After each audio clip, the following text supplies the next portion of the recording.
এটা কতটা ক্রিস্পি আপনারা কিন্তু এই সাউন্ড শুনলেই বুঝতে পারবেন।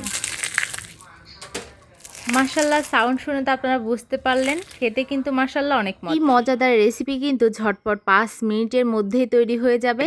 আমি প্রথম পর্যায়ে কিছু আলু কুচি করে নিয়েছি, তার সাথে দিয়েছি পরিমাণ মতো চালের গুঁড়া, হালকা একটু গোলমরিচ, শুকনো মরিচের গুঁড়া আর পরিমাণ মতো লবণ অ্যাড করে সুন্দর করে পানি দিয়ে ভালোভাবে মাখিয়ে নিয়েছি। বেশি একটা পানি দেওয়া যাবে না, অল্প পরিমাণ পানি দিতে হবে। ফ্রাই প্যানে তেলটা হালকা গরম হয়ে আসলে এখানে কিন্তু সুন্দর করে দিয়ে দেব আমি। আপনারা আপনাদের ছোট বড় যেরকম ভালো লাগে সেরকম করে দিয়ে দেবেন। সুন্দর করে হালকা ব্রাউন কালার করে ভেজে নেওয়ার পরে কিন্তু আমি উঠিয়ে ফেলবো।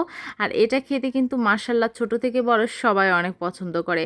আমরা কিন্তু অনেক সময় ফুটপাতে যে স্টলগুলো থাকে বা যে দোকানগুলো থাকে সেখানে কিন্তু অনেক মজাদার আইটেম খেতে কিন্তু চলে যায়। আমার মনে হয় বাড়িতে কিন্তু বিকেলে চায়ের আড্ডা অথবা বিকেলে বসে থাকলে বা মেহমান আসলে কিন্তু ঝটপট 5 মিনিটের মধ্যেই কিন্তু এই শর্টকাট রেসিপিটি ট্রাই করতে পারেন।